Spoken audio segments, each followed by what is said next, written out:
Hello students, welcome back to chemistry class. Chemistry class में आपका स्वागत है। आज हम लोग जो है डिहाइड्रेशन ऑफ अल्कोहल को पढ़ेंगे। यहाँ पे जो अल्कोहल का सबसे इम्पॉर्टेंट पॉइंट है डिहाइड्रेशन ऑफ अल्कोहल हम लोग पढ़ेंगे।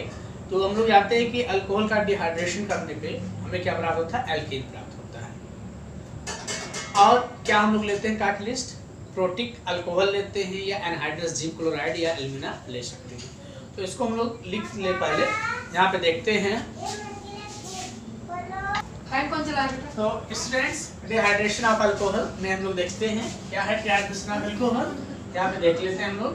अल्कोहल अगर हम लोग लेते हैं, यहाँ पे देखो आपका अल्कोहल है, इसका डिहाइड्रेशन करा दीजिए। यहाँ पे डिहाइड्रेशन अगर करा देंगे तो यहाँ पे डिहाइड्रेशन ध्यान देंगे, ये प्रोटिक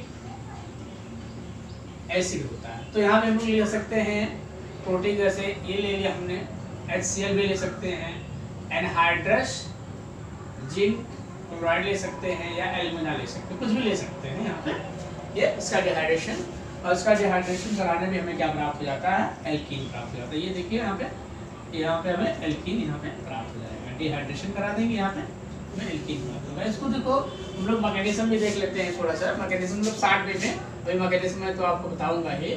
जैसे ये हम लोग दिखाते हैं, देखो ये हमने दिखा दिया H है, यहाँ पे OH, H और H, और ये किसको उपस्थित में हम लोग प्रोटिक अल्कोहल और प्रोटिक एसिड लेते हैं। इसमें प्रोटॉन हो H प्लस रिलीज किया सके। अब प्रोटिक एसिड मतलब क्या हो, जो H प्लस को रिलीज करता हो, आयनाइज करने पे H प्लस को रिलीज करता है, उसे हम लोग प्रोटिक अल्कोहल करते हैं। तो यहाँ पे हम लोग ऐसे कभी ऐसे दिखा दिया जाता है, लेकिन आप इसको लेके दिखा सकते हैं। देखो ये यहाँ पे होता है, ये क्या करेगा, रिलीज कर देगा। यहाँ पे रिलीज कर देगा, देखो आइस निकल जाएगा और यहाँ इसके बीच क्या हो जाएगा, डबल बॉन्ड बन जाएगा। देखो बेटा, यहाँ पे हम लोग देखते हैं, यहाँ डबल बॉन्ड हो गया और ये क्या हो गया आपका, देखो ये आपका हो गया अल्कीन, अर्थात हम लोग क्या कर सकते हैं, इथीन। तो ये चीज आपको ध्यान रखना है, चाहे वो प्राइमरी अल्कोहल हो, चाहे सेकेंडरी हो, चाहे टर्सरी हो। हाँ, लेकिन एक चीज ध्यान रखना है कि यहाँ पे जो टेम्परेचर होता है, यहाँ जो टेम्परेचर दिया जाता है, जैसे जैसे अल्कोहल की डिग्री बढ़ती जाएगी वैसे वैसे टेम्परेचर हमें लेस टेम्परेचर और लेस कंसंट्रेशन का प्रोटिक अल्कोहल हमें चाहिए। तो इसको हम लोग देख लेते हैं, फिर मैकेनिज्म पे मूव करते हैं। सो यहाँ let us see the order of dehydration of alcohol. We are taking primary alcohol that needed concentrated H2SO4 and needed 443 carbon, and that gives ethane and H2O, is alkene, that we can say alkene. Okay, and here you see, here we need 85% H2SO4 and temperature is 440 Kelvin only, and we get alkene. Tertiary alcohol if we have taken, so 20% H2SO4 needed and temperature 358, and we get alkene. So you would you write the name of, I write name of these three products. Can you write? Okay, what will be the name? I think you can write. So I will write here, what is ethane,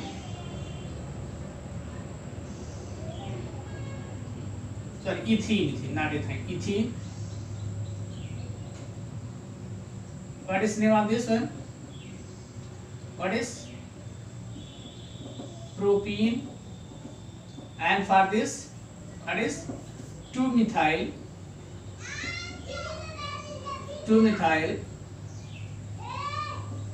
propene, 2-methyl propene. So what we have seen here, we seen that हमने यहाँ पे देखा है कि जो dehydration का order होता है वो सबसे ज्यादा डिहाइड्रेशन का जो ऑर्डर होता है वो टर्सरी अल्कोहल का होता है। पहले टर्सरी, फिर सेकेंडरी, फिर प्राइमरी। तो इसमें भी क्वेश्चन कभी कभी पूछा गया है कि मतलब अल्कोहल दे दिया जाता है और पूछा जाता है इसका डिहाइड्रेशन ऑर्डर क्या होगा। तो आपको मालूम होगा कि कैसे प्राइमरी, सेकेंडरी और टर्सरी अल्कोहल को हम लोग पहचानते हैं। यहाँ पे तो प्राइमरी अल्कोहल में आप जैसे ये देख सकते हो कि जैसे हमने यहाँ पे क्या लिया, देखो ये आपका ये मिथाइल अल्कोहल है, ध्यान देंगे बेटा, जिससे आपके लिए आसान होगा। ये आपका मिथाइल अल्कोहल है। अब हम लोग मिथाइल अल्कोहल में देखते हैं कि कैसे प्राइमरी, सेकेंडरी और टर्सरी अल्कोहल यहाँ पे बनाते हैं।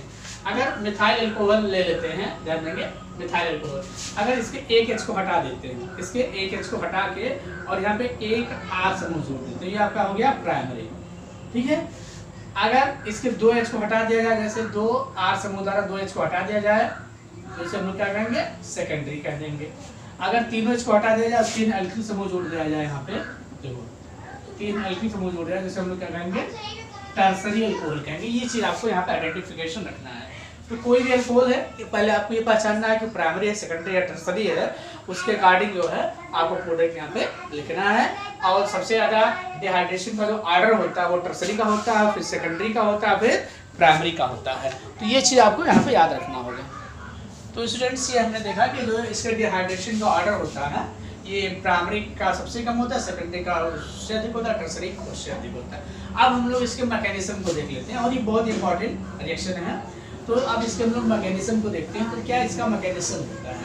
तो आपने देखा कि ये मतलब जो है अल्कोहल, अगर जो है when alcohol is heated, okay, तो mechanism of this reaction completes into 3 steps. So what are the steps? Let us see.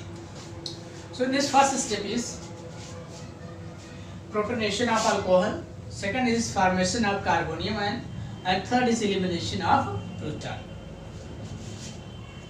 So here what we have seen that H2SO4 ionized into H plus and HSO4 minus. First step is what? And first step, here what happened? Proton which we obtain from H2SO4 are take on the alcohol. Proton attack on alcohol.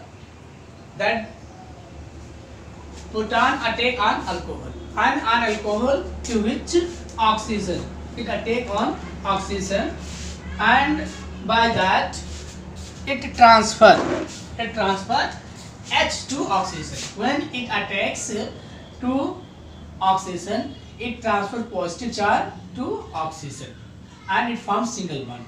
So it has transferred positive charge to oxygen, so it has transferred positive charge to oxygen, and it is bonded through single bond that has formed the bond. So what happened in this? Proton has attacked to alcohol. So what we can say? Protonation of alcohol.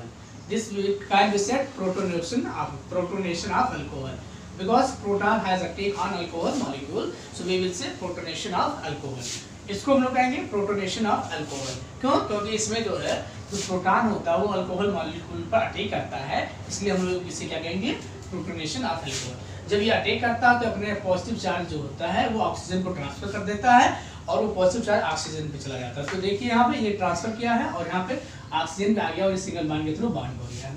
Second step में हम लोग क्या देखते हैं कि जो यहाँ हम लोग देखेंगे कि ये पोर्शन आपका ध्यान देंगे बेटा, ये देखिए यहाँ पे हम लोग इसको पुनः एक बार ध्यान से देख लेते हैं। जैसे यहाँ पे पॉजिटिव चार्ज है, उसके पास एक लोन पेयर इलेक्ट्रॉन। अब देखिए ऑक्सीजन पे positive charge, being positive charge on oxygen it is unstable, so this will be released, means what we can say bond between oxygen and carbon will be broken and it will be released as H2. So when it bond is broken, so oxygen is being more electronegative, it will drop both, it will take both electrons, so positive charge will be generated. So what we have seen here, positive charge generated to carbon and this portion has released as H2. So and what is formed? That is carbonium ion. So what is formed? That is carbonium ion. So what we say? Formation of carbonium ion. What we can say? This is a formation of carbonium ion because during this process carbonium ion is formed. मतलब हम लोग यहाँ पे देखते हैं कि इसको formation of carbonium ion क्यों कहा गया है? क्योंकि इस प्रोसेस में ये H2 यहाँ से रिलीज होता है और यहाँ पे कार्बन पॉजिटिव चार्ज आता है, अर्थात इसको हम लोग क्या कहते हैं? कार्बोनियम आयन कहते हैं। इस कारण से लोग जो है इसको हम लोग फॉर्मेशन ऑफ कार्बोनियम आयन कहते हैं, क्योंकि यहाँ कार्बोनियम आयन बन रहा है तो कार्बोनियम आयन का बनना हम लोग कर सकते हैं। नेक्स्ट सिस्टम में क्या हम लोग देखते हैं कि इसमें हम लोग देखेंगे कि जो इसको अर्थात इसको हमने यहाँ पे इस तरीके से दिखाया, देखो यहाँ पे इस तरीके से दिखाया।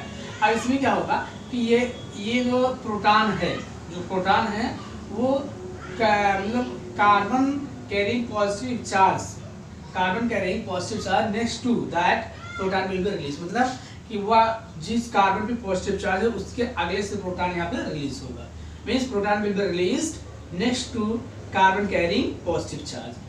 तो यहाँ प्रोटॉन यहाँ से रिलीज हो जाएगा और यहाँ पे जब ये रिलीज हो जाएगा H+ के रूप में, तो ये इलेक्ट्रॉन ये बॉन्ड यहाँ पे शिफ्ट हो जाएगा और इस कार्बन और इस कार्बन के बीच डबल बॉन्ड, यहाँ पे डबल बॉन्ड हो गया और यहाँ पे बन क्या रहा है, देखो H+ बन रहा है, मतलब एल्कीन बन रहा है और प्रोटॉन निर्मुक्त हो रहा है, एलिमिनेट हो रहा है। तो इसको हम लोग क्या कर सकते हैं कि डिप्रोटोनेशन भी कर सकते हैं, क्योंकि आप प्रोटॉन क्या होता है निकल रहा है, डिप्रोटोनेशन भी कर सकते हैं और एलिमिनेशन आप प्रोटॉन भी कर सकते हैं।